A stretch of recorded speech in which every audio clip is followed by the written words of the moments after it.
Welcome into this edition of an MPW Digital Extra. Chase Parham, Raegan Settle with you to talk road games for Ole Miss football this fall. Ole Miss, a little bit from a dig with Lane Kiffin, but he was also sort of telling the truth. There are only three legitimate road games for the Rebels this coming 2025 football season, as Mississippi State is in Starkville, but that's Thanksgiving weekend. It is not a traditional weekend road trip like the three others, but three intriguing options for you if you're a road rebel trying to get to these away games this season. One, two, or three of them. Kentucky on September the 6th, and then back-to-back weekends, Georgia and Oklahoma, October the 18th and October 25th. It is a year where the schedule simply flipped from a year ago. Same teams, home went to away, away went to home, and people have been excited about a couple of these trips at least, being that Athens has not been a road trip on the schedule very often for Ole Miss, even though it was the year before. They got into this little two-year partnership of a schedule situation, and then Oklahoma for the first time ever. So Raegan Settle with us this summer at MPW Digital and 24/7 Sports has done a fantastic job with some visitor guides, giving you places to stay, things to do, places to eat, and more at these three locations. I will link all of those in the body of this podcast episode, info, and on social media.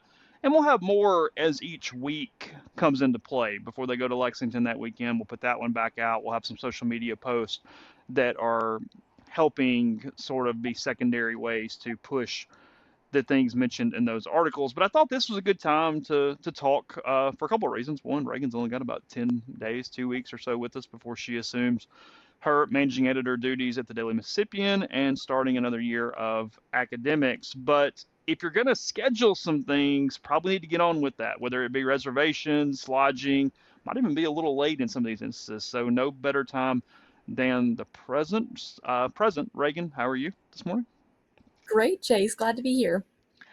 So when I put you on this, we were discussing ways that we could bring value to the customers, let you talk to the different visitor bureaus around these SEC schools. You're quite thorough, so you talked to a lot of people, you looked up a lot of things, you had a lot of sources on this, done a phenomenal job all summer. But what did you sort of know about these three places going into your research? Obviously, you're a little more intimately familiar with Lexington than the two others. Well, definitely Lexington. I'm from Murray, Kentucky. Most of my friends go to the University of Kentucky, so I've spent quite a bit of time up there visiting them and have some of my favorite restaurants and spots that were easier to recommend. Athens, done a lot of reading about them in the past, but it was really neat to look into their sources and their restaurants. They're an ever-growing restaurant, food, music destination across the South. Norman, I really knew nothing about. They Mm. were very friendly, easy to get in touch with. Pretty classic Midwesterner, pretty classic Midwesterner town, as you would think. So they were very helpful, but pretty new to me there. Were the other two towns not quite as eager to thrust their positives on you over the course of those phone calls? Athens was pretty helpful, but I think they're Okay. used to being written about, so they were pretty easy to find things about. Lexington, I had the most interesting experience with UK athletics, figuring out where do away fans tailgate, and their athletics facility told me they legitimately didn't know. So that I had to tap into some friends of friends to figure out what Ole Miss fans should do when they're at Kruger Field. I want to get into each specifically, but let's start there a little bit. Just if you're rating them on ease, and when I say that, I mean ability to tailgate, tickets. You looked into all these different things, lodging options, vicinities. If somebody's wanting to not make this very stressful, but wants to do a game for that purpose, how would you sort of rank them one, two, three on simply ease of venue? Ease of venue, definitely Athens, first of all. Their best hotels to stay in are right in downtown, which merges right into campus. So, very easy to access. If you stay downtown, you can park downtown, set up your own tailgate. Everything's pretty easy to get into. You don't have to pay for a tent like you do at the Grove. Lexington, I'd say Lexington third. Second, Oklahoma. Pretty easy to find free parking there. Never expected free parking to be available for many SEC football games, but they've still got that for them there. And again, don't have to pay for a tent versus Lexington. pretty much all UK tailgating happens in the Kroger Field parking lots. So you have to buy a single game parking pass if you're not a season ticket holder and tailgate right behind your car. So it's a much more difficult to, number one, get a spot, and number two, finding a place to park while you're there if you don't reserve one of the parking passes. So you're saying in Lexington it's going to be a little more of a Big Ten type tailgating situation. You're just putting the grill behind the car and doing the parking lot deal when you're doing that. For sure. And if you don't go ahead and get the parking pass and tailgate behind your car, you're going to have to, the Friday before, try to find a place to pitch a tent in the grass. And if you do have that option, then you don't have a parking space reserved for you. So Uber's probably going to be your best option to get there. We mentioned how often Ole Miss fans have been to these places. Lexington has been a little more frequent in the last decade or so. Ole Miss, actually, the first win for Lane Kiffin was in 2020, the second game of the season. Now, that's a COVID season, and it was not a full stadium, and it doesn't, in some ways, count. But they were having a road game there. It's Lane Kiffin's first win as Ole Miss head coach. And then prior to that, Matt Luke got a win in Lexington when DK Metcalf caught a touchdown pass in the last few seconds of the game during his tenure. I believe that was 2017, if I have that off the top of my head correctly there. So Lexington's been a little often. Athens was in 2023. It was a bludgeoning by the Bulldogs against the Rebels that day. Ole Miss came back and even the series, if you will, last year. But 2 years ago, Ole Miss scored on its first possession, but a pretty rough game. But there has been a game recently in Athens, and then as we said, Oklahoma, first time for that, third time overall they have played. They played in the Independence Bowl to close the Millennium there in 1999, and then obviously the home game last year that Ole Miss won by, I think, 12 points, something like that, 12 or 14. So, and we're going to go a little backwards here because I'm going to go back to Lexington in a second, but you mentioned Oklahoma being very helpful, very friendly. Are they still sort of in the mode of just enjoying this SEC process? I mean, getting to showcase their town and having the extra emphasis that's put on games just simply because they're in the league now? Oh, for sure. They made some changes last year, and now for their second year in the SEC, they're still implementing those SEC traditions. Um, from what I gather, their highlight center of campus is the Oval, the equivalent of our Grove. And this is the first year that they're opening up the Oval for tailgating, which leaves us in a good spot as away fans of people being able to swing into those old spots that faithful Sooner fans have tailgated at for so long while they migrate to the Oval. And Campus Corner is kind of their equivalent of the square right next to the north corner of campus. And they have free Crimson Friday concerts on Fridays. So Hmm. if you end up going to Norman, you can get on Facebook and RSVP, reserve one of those tickets for yourself. But between that and some other things that Campus Corner in the town of Norman are putting on, they're still kind of stepping into that SEC identity and curating that SEC tailgating experience. And then they have completely you and I were laughing about this. They have made huge, I guess, publicizing efforts, and they have this one restaurant with the weird cocktail mixed drink thing. The was it the Crimson Swirl? Is that right for Oklahoma? Sooner Swirl, Swirl. sorry. Yeah, that's it. And then we realize that it's really just a concoction of two things you can get at most Mexican restaurants anywhere in the country, right? Oh, for sure. But we had a good time looking at different articles about the Sooner Swirl, and it was really Hmm. so hard to find what exactly it was. They created this storied history around it, but Margarita and sangria, is that correct? I think that's it. I think that's Yeah. it. Yeah, it's swirled together in a glass. It comes kind of frozen-ish, but yeah, just one of those perks, or sorry, one of those quirks, because it's what you realize too is every college, every school has its own idiosyncrasies and weird things that they find completely normal and awesome if you're a member of the family, if you will. But everybody else looks at it and goes, "What are you doing?" I mean, hotty toddy from the outside is kind of stupid. Like, let's just be honest here. You've got that. Auburn's got Bada Getta. There's lots of things that play into this. But we'll get back into Oklahoma in a second. You mentioned Lexington, where you were most familiar. One, two things that you definitely probably should try to do if you're an away fan, and then what was sort of what are sort of your impressions of Lexington in general? Ooh, Lexington's just a great visitor town. Frankfurt is about 20 minutes away. Louisville's an hour, so you have plenty of places to fly into if you don't go to Lexington's Bluegrass Airport. But Lexington, being in central Kentucky, just has all of the highlights of the state right there with it. It's the horse capital of the world, so as a tourist, you have plenty to do with Keeneland, Kentucky Horse Park, as far as touring, and probably what most fans are going to enjoy while they're there. The Lexington region of the Bourbon Trail is right there, and also home to Kentucky's Brewgrass Trail for craft breweries around. But highlights of food, highlights of cocktails and bourbon bars. Just a great town to visit overall. You Yeah, can't be bored. the proximity to Louisville especially is a big thing here because it's like you said, it's an hour, a little more, whatever it is over there.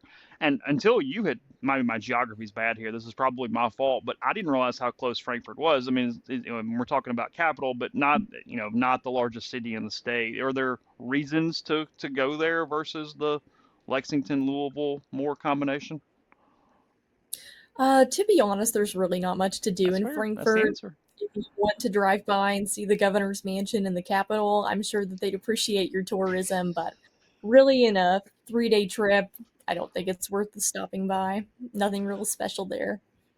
What stuck out to you when you're looking at restaurants, things to do over the course of the weekend in Lexington? What are the one or two that make the most sense or that you thought were the most compelling? Hmm. I would definitely say Carson's on Main. I'd recommend that for Friday or Saturday for breakfast. I'm pretty sure Open Table has named that one of the top 100 brunch restaurants in the US, but they're kind of known for those Kentucky classics and taking Southern twist on classic dishes. And beside that, probably Malone's. That's been a favorite among Calipari, athletes, and celebrities coming in.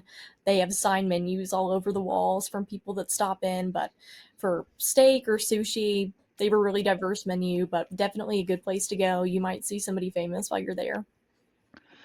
The Carson's on Main is a really good menu, and it makes me laugh because it has a little of everything. Everything from pretzels and beer cheese, the most elevated bar food that you could do, because I'm sure they elevate it to some extent, of course. But it's everything from that to grilled brie to seared ahi tuna, up and down the list, truffle fries. They've kind of run the gamut there, and they have a lot of different options as far as full meals, burgers, salads. It's as you said, this breakfast brunch place that has had so much acclaim, but it's also a huge menu. So if you come with a group, you're going to be able to look through it, find different things depending on the different aspects. Because, if you find a small menu, it's people who know what they're doing typically, and they serve what they serve because it has worked for a long time. But on some of these football weekends, especially if there's good word of mouth around the restaurants, there's something to having a little more of a diverse menu as long as it's not some sort of Cheesecake Factory situation.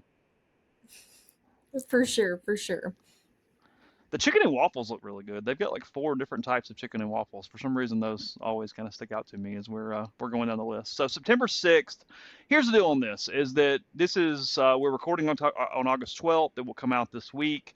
If you haven't already gotten dinner reservations, if you haven't already gotten hotel situations, you might want to get on that, especially more in the Lexington area. You mentioned multiple some boutique hotel options. There are some of your more normal chain hotels at the different price points and different possibilities there as well. But I'm assuming when you put this together and you're looking through it here, just a few weeks from the first game, it's time to get on that if you're going to do Lexington. For sure. I'd say even more than Lexington, if you plan on going to Athens, now is the time Okay. to make dinner reservations, hotel reservations, specifically dinner. Great restaurants book up there really fast. Is that a situation, you might not know the answer to this, but as we shift to Athens a little bit, again, that is coming up October the 18th, start of two back-to-back weekends. So if you're doing both, you got a pretty busy situation there for you. But if you're choosing one or the other, Athens, known very commonly as one of the best SEC towns, one of the best college towns in the country. We'll mention the music scene here in a second, all the different things that they sort of have there in Athens. But from a dinner standpoint, it's larger than Oxford, so it's not as, hey, as soon as that thing opens 2 months in advance or 30 days in advance, you better get the reservations in 10 seconds and all those things. But it's also a larger fan base as far as who's there for a game. It fills up in much the same way. Did you get the sense that if you are trying to hit those 5 or 10 restaurants, you better really be on the shtick as soon as things open up in that regard? Oh, for sure. Similar to Lexington, and probably even more so, Athens Mhm. restaurants have been written about. They are ranked across Southern Living, Good Housekeeping. So places like the National, Sea Bear Oyster Bar, great highlight places like that I think are definitely worth the visit if you're going to Athens. You're going to want to jump on that quick because everybody else will have the same idea.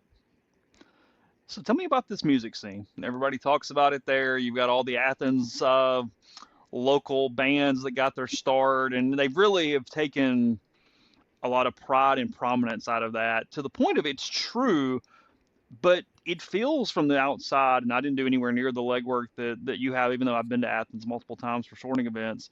It it sort of overtakes everything else. Like I feel like in some ways this music scene is just what you see and what you hear about Athens, and it's sometimes it's hard for everything else to even get a little oxygen. So what's the origin story on why this is the case? Well, I think if you're an REM fan, I've designed the perfect weekend for you if you'll check out this Okay, article. But I guess to start off, I'd recommend Thursday night when you arrive going for a casual dinner at Weaver D's.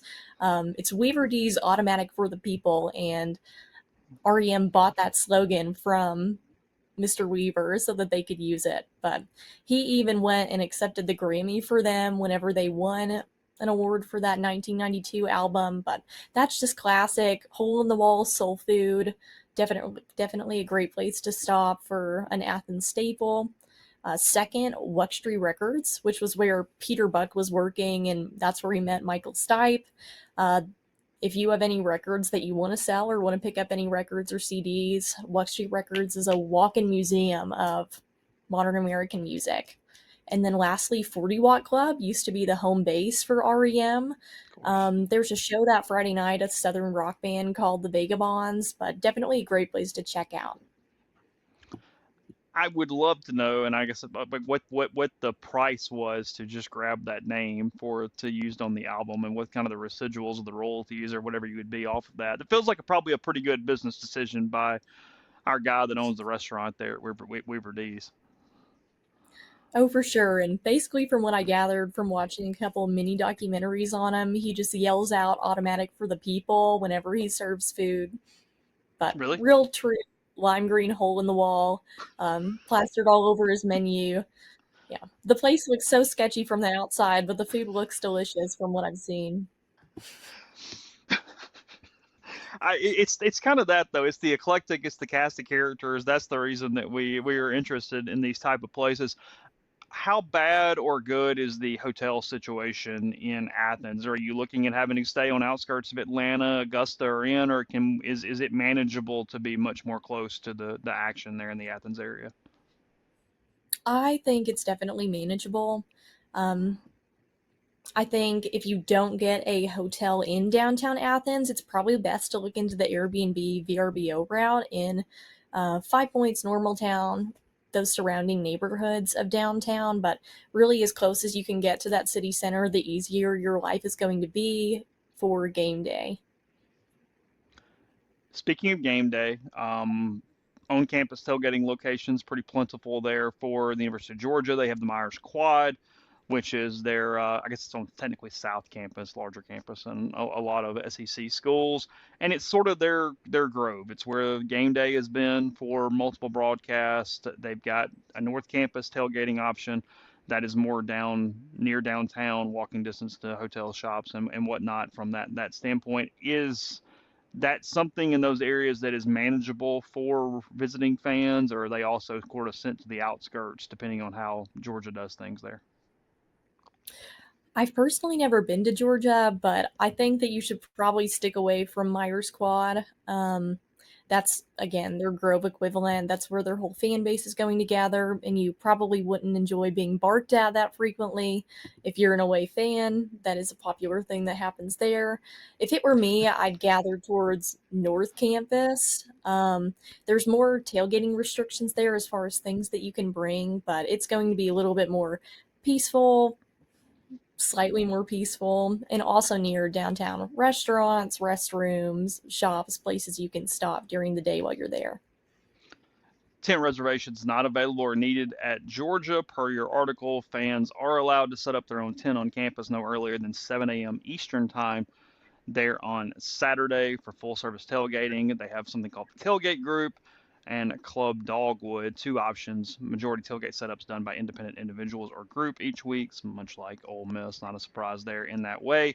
But as you just said, there are some areas for North Campus. Only charcoal grills are permitted. No other heating mechanisms allowed, so no propane gas, etc. Tailgaters must supply their own power sources, and folding chairs and tables no longer than 6 feet there, no larger furniture, which makes sense, and a lot of different capacities as far as that goes as well. Yeah, the barking thing is real. I've experienced that with people around me multiple times. That is not hyperbolic. That is not something that has been joked about. That is very true. You will likely be barked at during the course of your time there in Athens. And you're going to get a good time on this. We don't know for sure, but it's a flex. So either 3:30 or 7, somewhere in that ballpark as far as game times. And that helps a lot because depending on what you're trying to do, the game time can decide when you're going to, or what trip you're even going to make, as we'll get into in a second with Norman, that being an earlier start, is that you have to sort of go, okay, am I trying to get there on Friday? Am I going to do the big Friday thing? And then the game's early. Am I getting out? Am I staying? Am I making it into a Sunday? So that's why when you were gearing these stories,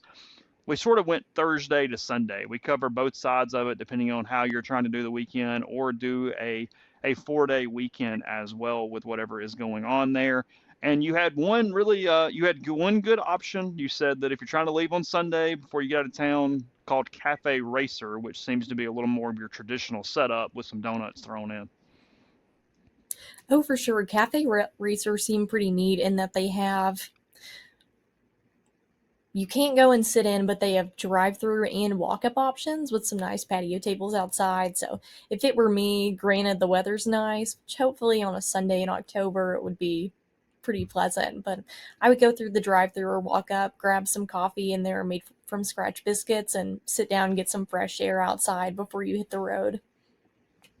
Did you check any of these places for gluten-free options or other dietary restrictions or anything along those lines as you were perusing menus? I did not. I like to think that I put aside some dietary restrictions when I travel. It doesn't count on vacation. Okay. Felt like calories. No, you're fine. It's good. Don't worry. Don't worry about it Exactly. during that.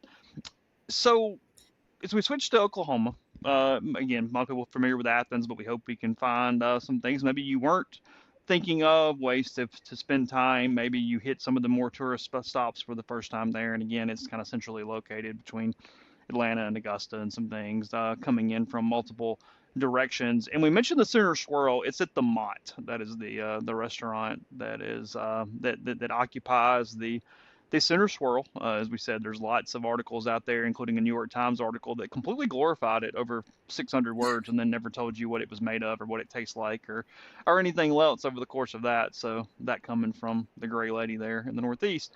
But they recommend the queso. And then tell me about Heyday Entertainment. You mentioned that for maybe a Thursday, maybe a Friday. Maybe you got your family with you. Seems like kind of an all-encompassing ability to hit multiple things for everybody in your group. Oh, for sure. Well, everything compared to Lexington and Athens is pretty spread out in Norman, but Heyday Entertainment is going to be good for if you're in a group of 21 plus or with the family. Yeah, classic like Midwestern entertainment location. There's going to be ropes courses, arcade, bowling, laser tag, pretty much anything fun activity that you can think of. You can also go and grab pizza and different dishes there that they have. So, if you're looking at one place to just stay for several hours to buy time or to spend all your Thursday night, that's probably a great place to head to. And they've got their 21 plus areas and more family friendly parts of the center. So, don't feel like there's an atmosphere that you're not able to achieve anywhere there. They've pretty much got it all to offer. I don't think I'm saying this just because I haven't been, and Norman is relatively or completely new to Ole Miss fans, and I've been to Lexington a lot, and I've been to Athens several times. But the variety that's offered in Norman is really appealing to me, even from the standpoint of, sure, stay in Norman, stay around, but Oklahoma City's right there. You have the ability to do sort of the city thing, if you want to hit it in that direction, Oklahoma City's got some really neat things about it. It is possible that the Oklahoma City Thunder are playing at home during that weekend, the defending NBA champions. The schedule does look like they have the possibility of being home during that period of time, so that's worth mentioning. But even the museums on campus at Oklahoma. You've got the Natural History Museum is there, the Museum of Art.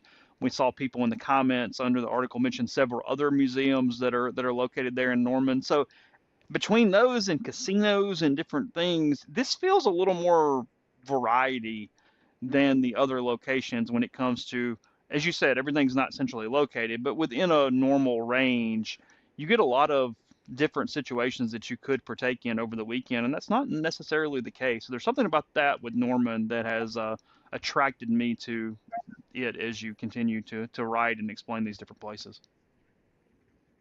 Yeah, Norman does have a lot of places like that that are going to buy you several hours while you're on your trip. As opposed to Lexington or Athens, where you can kind of stay downtown. There's that one Noun hotel, and pretty much everywhere else you're going to be on the outskirts of Norman when you go stay. So you've got Norman, and then the airport with a bunch of hotels around, chain hotels around it, and then about 15-20 minutes further north you're going to have Oklahoma City if you drive into there. But I think definitely worth the trip, 20-30 minutes depending on the traffic, to go to Oklahoma City while you're there. 11 a.m. game, as we said though. Keep that in context. It is an 11 o'clock game there in Norman, and if this is going to be kind of a weird question you weren't expecting, but I'm curious at your thoughts. Given what you know about all three places, is Norman better in the middle or the worst to be an 11 a.m. game where you're sort of stuck and your Saturday's just taken up by the game until that night, where a lot of times on those Saturday nights, finding dinners, finding restaurants, finding bars is a little more complicated because of the influx of people in both directions following a football game. Probably worst place to have an 11 a.m. game. Just saying that if you're not staying in that Noun hotel, you're pretty much going to have to commute in, and it's not just going to be that easy 15-minute drive. You're going to have to find parking. There's going to be bad traffic on the interstate going in. So you'll definitely want to get an early morning start if you're planning on traveling into Norman, if you're not in the Noun hotel or in an Airbnb in those surrounding neighborhoods to campus. As far as nighttime too, it's probably going to be the same traffic situation getting out of Norman, and kind of a hassle to just come back into town for dinners.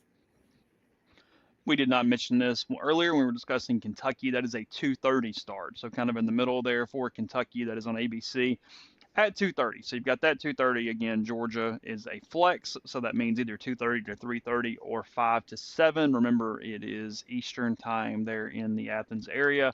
And then Norman at 11 a.m. to noon, somewhere in that window when it comes to that game. I'm assuming 11, though, if you want me to just take a guess based off how I know how the television packages work in that early time slot. What's the one thing in Norman that you would do if you're going? What's the one? Ooh, I would probably stop at the Ranch Steakhouse and splurge a little. It's one of the top steakhouses in the US. How do you like your steak? Medium rare. Okay. Do you have a cut preference? I'm a ribeye girl. Are you really? I Okay, good. I grew up on a cattle farm, so I'm pretty That's true. spoiled when it comes to steaks. I'll just go out to the freezer and thaw out a fillet like it's no big deal. That's fair. I understand that. What are the what's the perfect sides for your steak? What are we doing? Mm, I love made from scratch mashed potatoes and probably some grilled asparagus. Okay. I'm an asparagus fan too, and I feel like it keeps getting underrated. Like people never talk about it or whatnot, and I have slowly transitioned to I think Brussels sprouts being my favorite, but I'm still very high on the asparagus as time goes on. So, but yeah, I like bread. I'm picky about it at restaurants though, depending on how they cook it and what glazes they put on it. I just want them to char the crap out of them. Like I don't really want any glaze or anything, but just see how hard you can sort of char them up and have them not fried, but fried basically. Just burn them and give them to me, and I'm usually pretty good when it comes to the Brussels sprouts. So there is There's that. 8 home games for Ole Miss, though, is what this means with only the 3 road games. I did not make you put together a Thanksgiving week Starkville guide for the Egg Bowl there on Thanksgiving, because most people with their families, and then again the game coming up on Friday this year, November 28th, 11 a.m. for the Egg Bowl on Friday. Will you still be in town for that? What are are you going to the Egg Bowl this year? What are we doing, Reagan? Going to the Egg Bowl this year. I'm very excited. And it's your first road Egg Bowl. Yes. First Egg Bowl period. I haven't gone Oh, is before. it? Okay. Hmm. How ready are you for the sound of cowbells for 3.5 hours from a just a sensory standpoint? I went to many games last year and I started putting just little, what are they called? Earplugs, the little foam Yeah. earplugs in. And honestly, I've brought that tradition back to Ole Miss. You still get the beat of the drums and the fun. Um, how do I put it? Sensory experience without feeling like you can't hear anything that people are saying after the game. So, highly recommend if you're ever worried about sensory overload at a Mississippi State game. Just some little foam earplugs go a long way. I want to do a debrief podcast with you sort of here in a few weeks when we get done and talk about the summer and some different things over the course of the stories you have written. But as I mentioned at the top, this is the last thing. Again, you can find all these stories 24/7. I'm going to put them in the info. I'm also going to republish them as time allows over the course of this fall. But I said, managing editor of the Daily Mississippian, um, have a lot of plans, a lot of things. What's sort of your goal? I mean, from a standpoint of the student media and the newspaper, what are you kind of hoping to accomplish this semester? This semester, I'm really hoping to make some internal changes to the paper, really enhancing that writer and editor experience from what it used to look like 10 or 20 years ago. Especially also, we're really ramping up the digital side of the DM this year with um, multimedia coverage and redoing our website a little bit. But I think I really want to focus on editor and writer experience to increase our writer retention, help editors stick with it and really want to rise up in the ranks throughout their college career. TheDMOnline.com, still the website, has been there for a while. Does it have any other redirects, or is that still the primary place we go online? Is that right? TheDMOnline.com. Still primary place.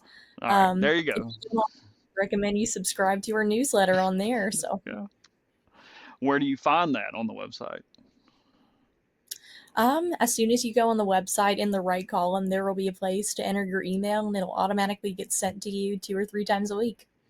There you go. There's the newsletter. Yeah, at the very top says subscribe to our newsletter, right next to multimedia, and then all the different social media tags and buttons there at the DM. So hey, hope everybody enjoyed this. Hope that you can take something from it. Again, Reagan did phenomenal work this summer on those video guides, or sorry, video visitor guides and other content as we are making the way to the fall. Ole Miss and Georgia State just inside 3 weeks now from kicking off the 2025 football season. So, hey, thanks for educating all of us and then spending time with me here today. I enjoyed it. Thank you very much.